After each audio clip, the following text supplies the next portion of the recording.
Good morning, YouTubers. T-Square here with T-Square Talk. Third time's the charm. I am reshooting this video again, trying to get it just the way I want it. So today we're going to be talking about gold-silver ratio. I actually had a comment come in recently about the gold-silver ratio, and I liked the comment, and it got me thinking, and I said, you know what?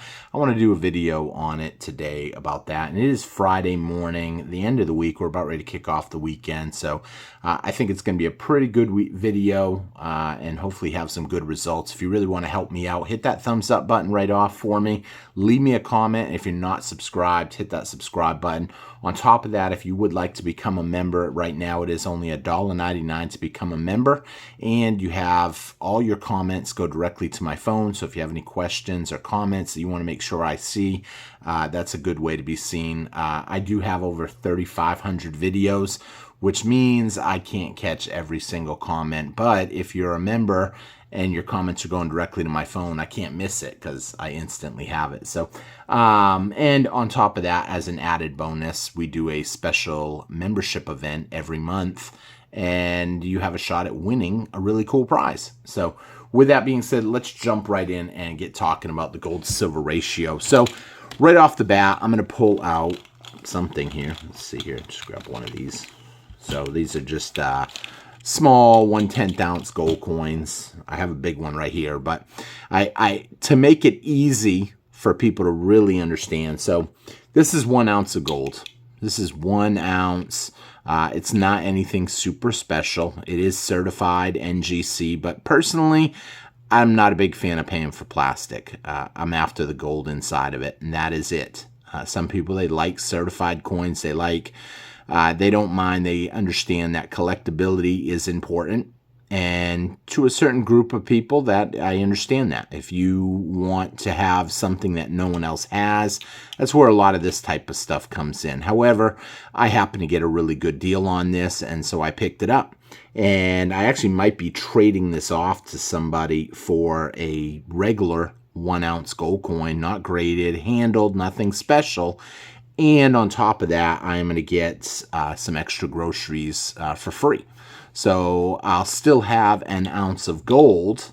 However, I will also have some stuff that I won't have to purchase. Now, I like doing stuff like that because I'm not big on the plastic. It's not a huge deal for me. 1 ounce, I mean, this is not 1 ounce, but a coin in a little slab versus a certified limited edition coin graded, it doesn't really have the same purpose to me. And that has to do with why you stack. And we've talked about that in numerous videos.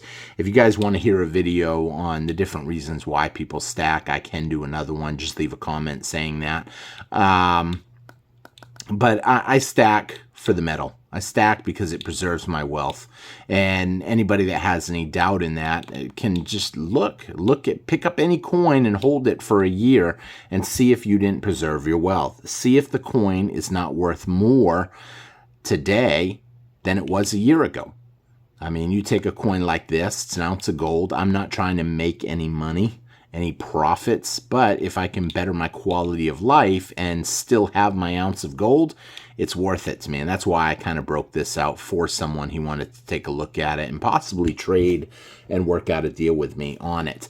But I'm going to pull out this 1/10 ounce coin for a quick minute, just because this gives us an easy understanding. So with gold and silver, right now, we have approximately an 80-to-1 gold-silver ratio. For people that don't know what that means 1 ounce of gold would be worth 80 ounces of silver if you were to take the same amount of money and divide it out. Now, think about that for a minute. 80 ounces of silver or 1 ounce of gold. Which would you rather have? Now, a lot of people like gold, including me. Obviously, you know I have gold. I pick up stuff here and there because I enjoy gold. I like the fact that it's so much wealth in such a consolidated item. I mean, you take a little bag like this. Well, here, we'll put this on here because I know what's in here. And you're talking roughly 3 ounces of gold in such a small little, essentially area, really. 3 ounce, think about that. I got all together, I got 20 of the little ones and then one of the big ones. And that's one of the reasons I like it. However, I have a few friends that have been talking to me, and they ask me a lot of questions, and I totally understand what people mean when they say, you know, about why, if you agree that silver is way undervalued, why would you buy it? What's the purpose of that?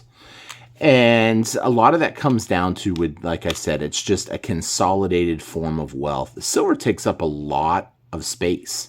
It takes up a ton of space. People don't realize if one of these is equal to 4 tubes, then obviously, I mean, what would you know, what's better to have? Now, here's the thing. If your main concern is space, then obviously gold. But if your main concern is making profit, making it worth more down the road, then I would say silver. And I'm going to explain a little bit more on that. So, gold comes out of the ground at a ratio of anywhere of 1 to 8. So 1 ounce of gold for 8 ounces of silver, all the way up to 1 ounce of gold to 15 ounces of silver. Now that's going to depend on where you get your statistics from. You can only lie so much. You tell me you caught I'm not a fisherman or a hunter, but I'm going to try to put something out there for a quick minute. You tell me you went out this morning and you got a 4-point buck. Okay, that's believable. You tell me you went out hunting this morning and you got a 48-point buck. It's going to be a little bit of a question there for anybody. The fish stories get bigger and bigger. And where I'm going with this is with silver. At first, depending on where you get your info from, if you get it from the National Geology data output, whatever you call it, their website, you know, you might see something around 10 to 1, 7 to 1. You start looking up other reference data, and you might see something as high as 15 to 1. But if they tell you it comes out of the ground 80 to 1, you would say that is crazy, because everybody knows it's not 80 to 1 on gold, silver. And when you look at all these places and you see 8 to 1 all the way up to 15 to 1, and some people will even say that that number's a lot lower than 8 to 1, but they're basing that off of not mining data. They're basing that off of this was how much was mined, 8 to 1, and then half of it was consumed and lost in landfills and stuff. So technically it's 4 to 1. So you can find a lot of different information depending on as you start looking around. However, even if we take the absolute worst numbers, you're going to see where I'm going with this here in just a minute, and we take the 15 to 1. 15 ounces of silver to every 1 ounce of gold. Well, if gold is valued right now at $2,500, then essentially silver should be valued at what, 160 roughly? When you take that same information, I got my calculator right here. I'll do a quick calculation real quick. I should have already had it ready, but I didn't expect to actually calculate it. But let's just say $2,500, and we'll divide it by 15. 166. Okay, that's pretty close. But we don't have that valuation. Why? Because right now, there's huge money shorting the price of silver. And they're basically gambling that they can keep the price down and they can keep acquiring it at a cheaper number. So big money is acquiring silver. A lot of people say the Fed is not going to let silver go up in price. A lot of people will say the COMEX has plenty of silver. We've been hearing this for years. And if the COMEX did happen to dwindle down, they'll just get some more. So my questions to that would be, where are they going to get more from? Because at a certain point, there's only so much silver in the world. Now, price will determine everything. Yeah, I've got a bunch of silver, but I ain't selling it at 30 bucks.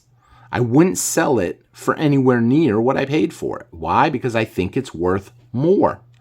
I think if it comes out of the ground at 15 to 1, at a worst case scenario, Now, I'm saying that because that's the number that I am just choosing in my mind to pick. Do I think that's 100%? No.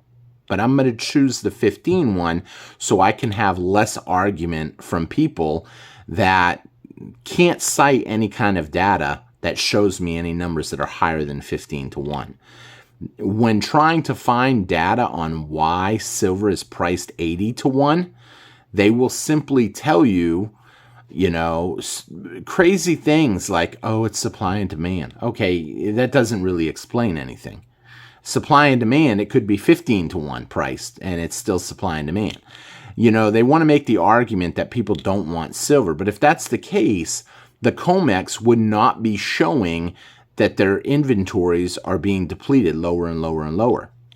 And manipulation, this idea of silver manipulation, it's real. We've seen cases happen. I'll see comments once in a while that say there's no real such thing as manipulation and on and on. Then how do you explain, companies like JP Morgan getting fined almost $1 billion? And that's not a mistake, almost $1 billion. And this is in one case. We ain't talking every case over time, because a lot of companies have been hit numerous times for manipulating the market. And so, if you take the ratio, I can buy 8 ounces of silver roughly for the price of 1/10 ounce, or 80 ounces for the price of 1 ounce, but yet it comes out of the ground at a 15 to 1 ratio. The only explanation for that is manipulation. Now, a lot of people be like, why would they want to manipulate it? So they can acquire more. If I had the ability to manipulate silver down to $1 an ounce, hypothetically, I would manipulate it down and buy all I could. And then I would want what? I'd want it to go up. Why? Because I've got so much of it. And most people know JP Morgan has one of the largest silver stockpiles. Now, where's the COMEX going to get it when the COMEX runs out of silver? Are they going to turn to companies like JP Morgan and take their silver? Are they going to ask them for it, try to buy it? What's going on? Price solves everything, and it truly does, because it doesn't matter what it is, somebody will let it go for the right amount of money. And there's a lot of weak people right now that have been selling their silver at $30 an ounce. And it's not meant to be a bad thing. I'm not saying weak as in they're bad people. I mean, I picked up these eagles over here just yesterday. In yesterday's video, I showed you guys that from someone that needed the money. And in some cases, sometimes they're letting go of little smaller stuff because they need the money. Now, when I say weak people, I just mean they position themselves to where they are spending essentially more than they're making, and they need the money. And so they've got to sell what they've been saving. Now, there's nothing wrong with that. I save silver for a rainy day fund. Some people hold cash for a rainy day fund. Some people choose to store their wealth in a lot of different forms. I believe, you make money, you work, you produce something, and till you're ready to consume something. And then I store my wealth in precious metals. That is the battery. Almost like if you have solar panels and you have batteries. Well, what happens? You catch the sunlight, you store them in the battery pack, and when you're ready to use it, you use the battery pack. Well, what happens when you run out of battery power and there's no sun out? Well, then you're out of electricity. And the same thing works with money. It has the same principles. What happens when you are out of money? We have a unique thing right now around the world where it's debt. You can just borrow and get your energy, or borrow and get whatever you want. But that won't last forever, because more and more people are just saying, oh, I borrowed, but I'm not planning on paying it back. I hear that more and more now, that, oh, it's a credit card, it's unsecure anyway, I'm not really worried about it. And that mindset, I'm not going to get into what's right and wrong. I'm going to get into what's going to happen, because right or wrong is an opinion. I have an opinion. You borrow money, you pay it back. You borrow something, you give it back to them. However, on the flip side of that, eventually there are going to be a lot of people that just aren't paying it back, whether they can't pay it back, they don't want to pay it back, or whatever the case may be. And then all of a sudden you have a lot of defaults. And then as that happens more and more, less money will be loaned out. And same with the manipulation. What gives them the power to manipulate? Well, the money that they have, the fiat currency that they have, and the fact that they're willing to throw money at it to price it lower. Why?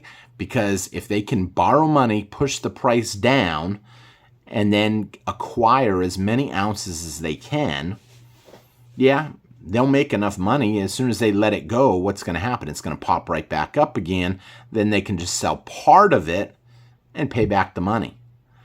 Interest rates are everything. And right now we got essentially free money. I'm going to say it. Even at right now at 5.5 or 550 basis points, we're at 5.5%. That's still pretty cheap money in compared to history. When I tell people that, a lot of people want to tell me, no, we've had almost 0% forever now, and you're calling this cheap? It's cheap in terms of the long run. It's not cheap in recent years or months. You go back to the 80s when they had essentially crazy interest rates. 20% was nothing. And here's the thing. Yeah, just because the Fed rate is 1%, I say 1%, is a percent. It's 5.5%. Credit cards I've seen them as high now as 29%. I was mind blown when I had heard that. I said, what? You're paying 29% on your credit card? I couldn't believe it. I have a couple credit cards. I've got one at like 8%. I've got one, the highest one I think I got is 19%. And I thought that was nuts. And then when I got told that someone I know has 29%, I was like, I didn't even think that was legal. But it's crazy. And a lot of that does come down to the debt and the easy money. People are charging too much. Eventually, we will go back to a way of controlling the money. And that's kind of where I believe gold and silver will come in. A lot of people think gold and silver is going to come back at some point as money. And usually it's like a pendulum. It swings so far one way that when it gets there, it has to swing back. But then it overshoots the other way.